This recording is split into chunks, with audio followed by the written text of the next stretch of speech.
nous allons discuter de différents sujets là aujourd'hui, et notamment, moi je vais commencer en fait par discuter de votre patronne, Delphine Ernotte, qui vient d'être reconduite là pour 5 ans supplémentaires. Delphine Ernotte, à la base en fait, elle a fait des études d'ingénieur et elle a travaillé longuement chez Orange. Donc Orange, l'ancien France Télécom. Pendant son parcours, elle a été notamment repérée par un monsieur qui s'appelle Thierry Breton. Thierry Breton, voilà, pour ceux qui connaissent un petit peu, c'est une personne très influente qui a notamment en fait justement travaillé à Orange, qui était là, donc France Télécom, qui a malheureusement provoqué des suicides et surtout qui a fait couler toutes les boîtes dans lesquelles il se trouvait. C'est-à-dire qu'en tout cas, il a vraiment appauvri ces boîtes. Et c'est également, donc dernièrement, une personne qu'on a retrouvée à la Commission européenne, et notamment qui voulait censurer Internet avec son fameux plan du DSA. Donc ce monsieur très influent a repéré Delphine Ernotte lorsqu'elle était chez Orange, et lui a permis, parmi d'autres connaissances, de monter les échelons pour jusqu'à ce qu'en fait elle ait un poste extrêmement important, notamment celui de la directrice générale d'Orange France. Pendant tout son parcours, elle a été directement confrontée aux 2 vagues de suicides de Orange, avec notamment en 2008-2009 une soixantaine de personnes malheureusement qui se sont donné la mort. Et en 2013 et 2014 également 20 personnes supplémentaires. Donc ça montre finalement le malaise qui émanait de cette boîte. Et le malaise ne vient malheureusement pas de n'importe où, il vient notamment de cette direction qui pressurisait ses employés. Elle a été nommée présidente de France Télévisions en 2015. Donc ça, maintenant en fait ça va faire 10 ans. C'est drôle parce que finalement on a à peu près le même âge, Vigimedia et donc Delphine Ernotte. Vigimedia, donc notre première manif des médias, c'était en 2015, même si on ne s'appelait pas comme ça à l'époque. À cette occasion, donc, il y a des polémiques qui existent en disant que la façon dont elle a été nommée en fait à la tête de France Télévisions est assez étrange. Et il y a notamment en fait eu des modifications dans le protocole qui permettaient en fait de nommer le président ou la présidente de France Télévisions. Et donc certains parlent finalement d'un entre-soi politico-économique sur le monde médiatique, avec voilà cette procédure d'usage qui a été modifiée spécialement donc en 2015. Donc Delphine Ernotte est une personne très bien, c'est une personne de gauche qui pense bien et notamment on verra plus tard qu'elle a des objectifs pour donc France Télévisions. Depuis qu'elle est à ce poste, il y a des baisses continuelles d'audience de France Télévisions. C'est un poste difficile finalement à tenir et notamment avec l'arrivée d'Internet. Sur son nouveau programme, parce que ça marche un peu comme en politique, c'est-à-dire que, alors même si ce ne sont pas les citoyens qui vont choisir, et nous souhaiterions que ce soit les citoyens qui choisissent l'orientation d'une chaîne, la patronne en fait ici de France Télévisions est directement choisie par l'Arcom. Elle arrive sur son 3e mandat, et son 2e mandat en lui-même est assez catastrophique. On voit notamment qu'elle avait 35 promesses qu'elle avait données à l'Arcom en 2020, et seuls 22 sur 35 ont été véritablement retenues. Donc là-dessus, bon, c'est un peu étrange. Je parlais tout à l'heure des mandats impératifs, ce n'est pas du tout le cas évidemment non plus pour la presse. La Cour des comptes a noté en fait différentes anomalies, notamment en fait un budget déficitaire de 86 millions d'euros. Des opacités dans les comptes, une absence de comptabilité analytique, et donc on voit également des gros conflits d'intérêts qui existent, avec notamment une société qui s'appelle Media One. Alors on a eu l'occasion une fois dans une manifestation de rencontrer une dame qui travaillait là-bas qui nous disait que Media One en fait, donc M-E-D-I-A-W-A-N, c'est donc une société de production de télévision et qui vont faire notamment justement travailler sur les émissions, sur l'enrobage, sur des documentaires, sur de la publicité. Ils font pas mal de choses. Et donc Media One en fait lui-même est directement contrôlé par Pierre-Antoine Capton Xavier Niel et Mathieu Pigas. Donc des noms, en tout cas pour les deux derniers, qui devraient être assez familiers à vos oreilles, parce que ce sont des personnes bien pensantes de gauche, mais surtout qui ont des sous et des intérêts dans différents médias, avec notamment Le Monde. Dernier scandale aussi, les scandales de notes de frais. On en avait parlé la dernière fois, notamment avec ces cartes bancaires qui avaient été proposées aux journalistes, et sur lesquelles il y avait différents... certains s'étaient un peu servis dans la caisse. Il y a, comme je disais, des auditions qui se font devant l'Arcom. Et pour la troisième fois, Madame Ernotte a pu séduire les membres de l'Arcom et finalement continuer son parcours dans France Télévisions. Et donc toujours en restant, en ayant ce poste de directrice. Elle a présenté dans ce nouveau programme, sera-t-il respecté ou non, nous ne savons pas. Mais en tout cas, elle a identifié qu'il y avait un gros problème, notamment avec la jeunesse. La jeunesse ne regarde plus suffisamment la télévision. Et c'est grave, messieurs, dames. La jeunesse devrait regarder la télévision. Donc c'est important de reconquérir ce public et notamment de travailler sur les réseaux sociaux avec notamment l'alimentation de chaînes YouTube, alimentation de TikTok et de Instagram.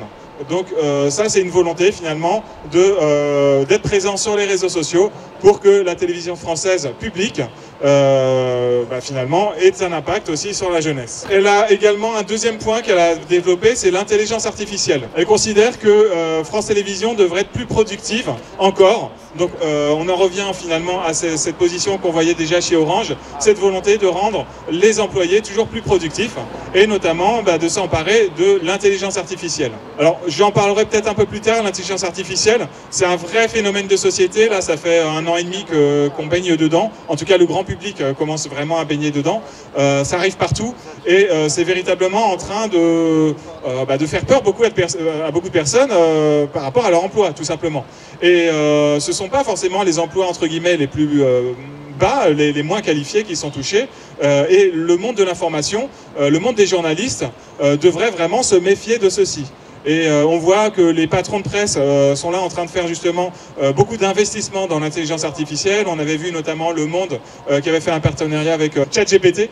Et donc de plus en plus, il y a cette idée que le public et notamment les nouvelles générations pourront s'instruire directement en termes d'information, non plus auprès des grands médias, mais auprès donc de cette intelligence artificielle qui sous-louerait finalement des agences de presse, donc que ce soit des agences de presse type l'AFP, mais aussi des médias, qui ensuite délivreraient une information qui serait évidemment bien cadrée et qui irait dans un sens particulier. Tout ça pour dire que cette IA, en tout cas, Delphine Ernotte pense que c'est très important, d'abord pour ses propres employés, pour qu'ils soient plus productifs, qu'ils travaillent mieux. Et ça, évidemment, ça va faire peur à certains. Dernier point, on en a également parlé, il y a cette volonté de créer une holding des grands médias français publics. Donc avec notamment la fusion de France Télévisions et de Radio France.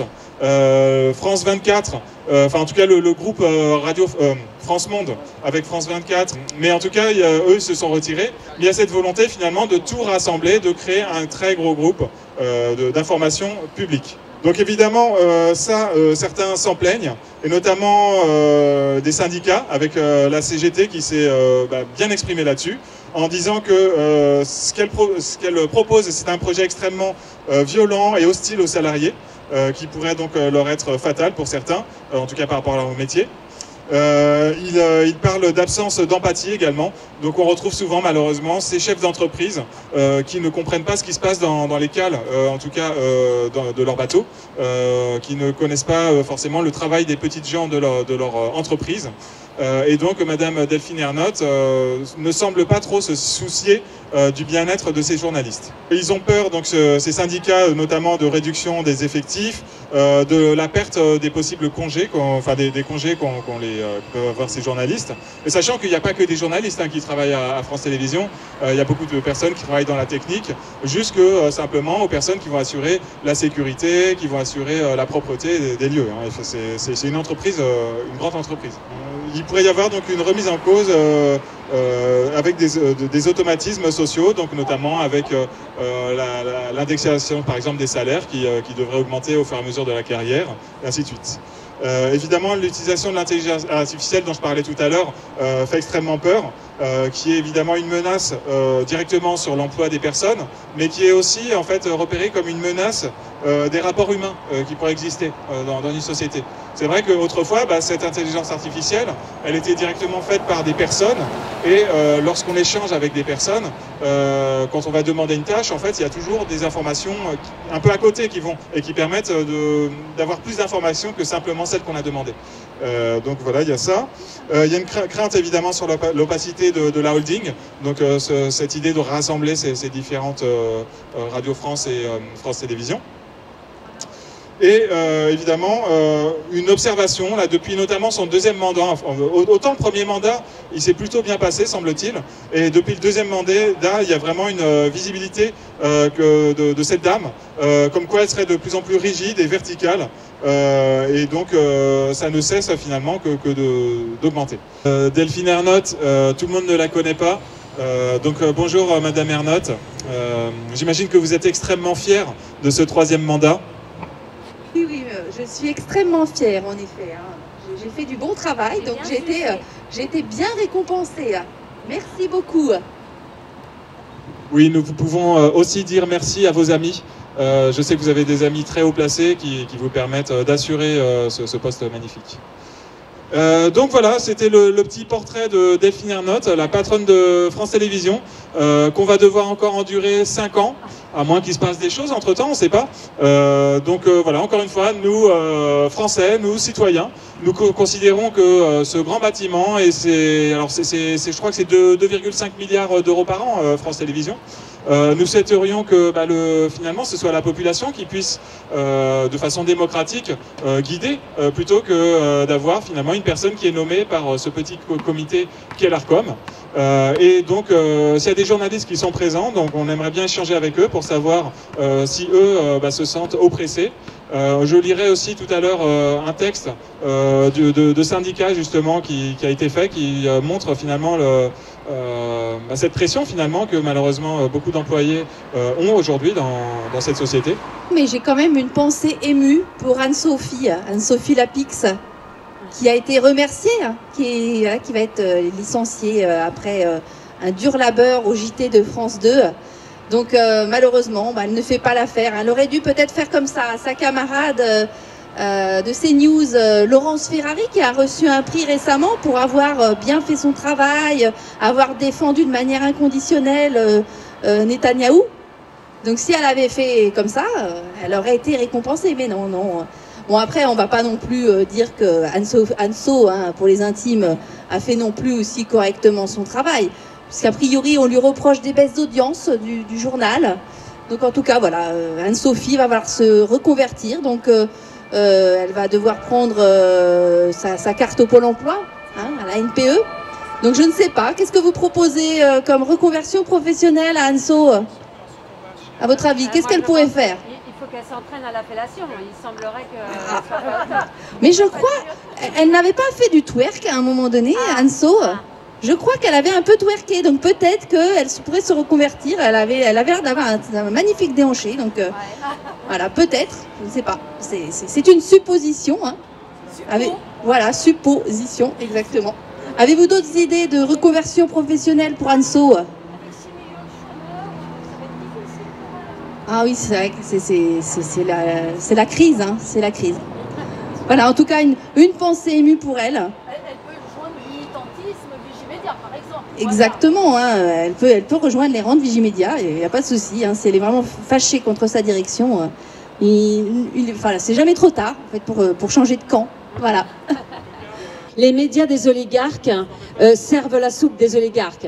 C'est-à-dire que si, des gens très importants et qui ont beaucoup d'argent financent des médias, c'est normal que dans ces médias, on dise ce qui les arrange. Par contre, qu'un média public raconte les mêmes mensonges en boucle que les médias privés, moi, tout à l'heure, il nous a parlé de la holding, mais je dis, mais regroupez-nous tout ça.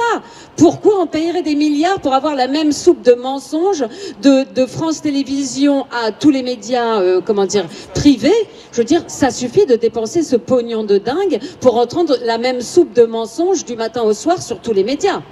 Voilà. Donc, effectivement, c'est véritablement un scandale que France Télévisions, que nous payons par nos impôts, passe son temps à nous désinformer et à nous mentir sur des sujets aussi importants que la guerre, les guerres qui se passent au Moyen-Orient, que ce que l'on donne à injecter aux enfants, aux adultes, etc.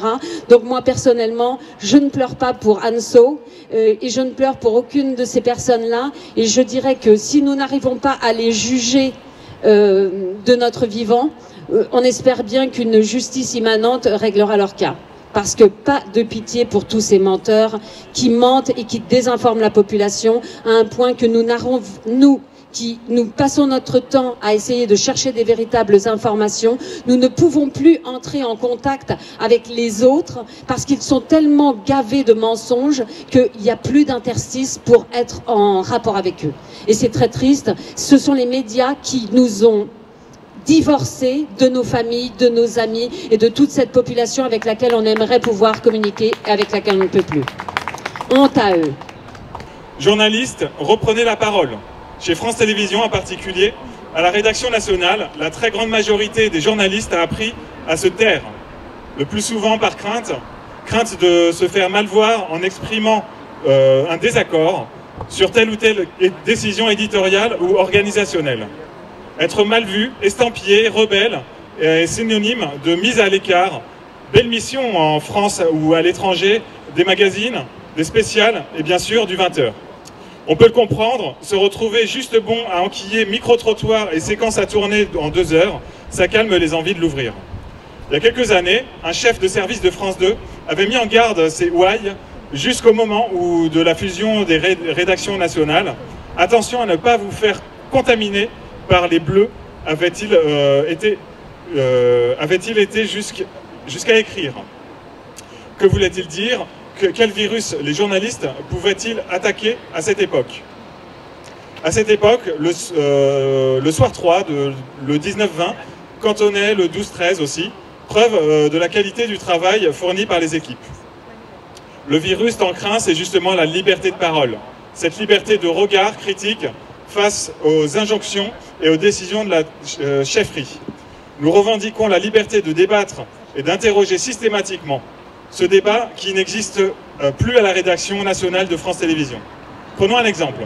La proposition de loi relative à la réforme de l'audiovisuel public.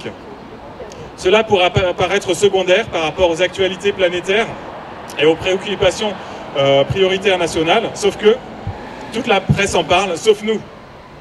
Pourquoi ? Pourquoi pas un seul sujet depuis 2024? Parce que nous sommes en première ligne? Parce qu'il ne faut pas déplaire au ministre, Madame Dati? À notre président, Delphine Ernotte, qui soutient le projet? Non, rien de tout ça. Allons, parlons-en. Alors exemple, Gaza, pourquoi si peu de sujets à l'antenne? Pourquoi cette différence de traitement alors que les sujets de l'Ukraine ne manquent pas dans nos journaux? En égard à l'honneur qui s'y déroule chaque jour, au moins relater ce qui se passe via les images fournies par les agences. Pas de sujet, pas un off non plus, pour parler du sit-in de la marche d'Opéra Bastille le 16 avril dernier, les journalistes qui dénonçaient l'assassinat de près de 200 de nos confrères palestiniens. Vous étiez nombreux à vous étonner comme tous les téléspectateurs. Et plus récemment, vendredi dernier, aucun sujet sur le meurtre d'Abou Bakar Cissé dans une mosquée du Gard. Un 2 poids 2 mesures, l'information serait-elle passée inaperçue si c'était agi d'un autre lieu de culte? Le SDJ de France 3 a posé comme pierre angulaire de son maintien de la prise de parole sur les sujets qui ne sont pas plus abordés par crainte d'obéissance ou par autocensure. Nous sommes les porte-paroles, exprimez-vous, venez nous voir, écrivez-nous, nous relayerons. Bien sûr, cela ne plaît pas à la direction, ce souffle de liberté de parole. Après avoir bloqué nos évolutions de carrière, aujourd'hui, elle projette de sanctionner notre ancienne présidente et actuelle membre du bureau. Si la faute qui lui est reprochée n'est pas officiellement connue, nous savons que nous, du SDJ, ce qui déplaît à la direction, c'est justement cette liberté de parole, cette liberté en tant que journaliste, de dire non. Le SDJ de France 3 dénonce plus fermement possible cette tentative d'intimidation d'un membre de notre bureau. Aujourd'hui, le message de la SDJ de France 3 est clair. Nous ne nous posons pas comme donneurs de leçons, mais comme aiguillons à raviver la formidable énergie critique disponible dans notre rédaction. Journalistes, reprenez la parole. Paris, le 28 avril 2025. Donc ce texte est assez intéressant parce qu'il montre finalement que nous publics, on voit tout ceci de l'extérieur. Mais de l'intérieur, il y a une véritable grogne qui existe. De nombreux journalistes se sentent absolument pas à l'aise. Et pour moi, ce serait important justement que nous arrivions à collaborer ensemble, journalistes et citoyens, pour justement nous libérer, alors la population finalement d'une information qui est biaisée, et les journalistes d'une direction qui les empêche de s'exprimer correctement. Et donc, nous invitons vraiment toutes les personnes, tous les journalistes qui souhaiteraient discuter avec nous, encore une fois, de nous rencontrer. Si vous n'osez pas sortir, là, aujourd'hui, on le comprend bien, déjà peut-être sous les yeux de votre direction, mais aussi sous les yeux de vos collègues, n'hésitez pas à venir nous contacter. Encore une fois, Vigimedia, vous pouvez nous trouver donc sur vigimedia.info, notre site internet. Vous pouvez nous envoyer un message et nous serions heureux de pouvoir discuter avec vous et de réfléchir à des solutions. Et notamment des solutions, je le rappelle, qui sont présentes dans la Charte de Munich, parce qu'on les a lues tout à l'heure dans la Charte de Munich, qui est le texte déontologique des journalistes. Il y a les droits et les devoirs. On insiste souvent sur les devoirs, mais il y a aussi les droits des journalistes. Et parmi ces droits, finalement, le droit d'informer correctement et de ne pas être soumis à sa direction. Donc voilà, nous vous invitons encore une fois à prendre contact avec nous. Vigimedia, anti-propaganda. Vigimedia, anti-propaganda. Vigimedia, anti-propaganda.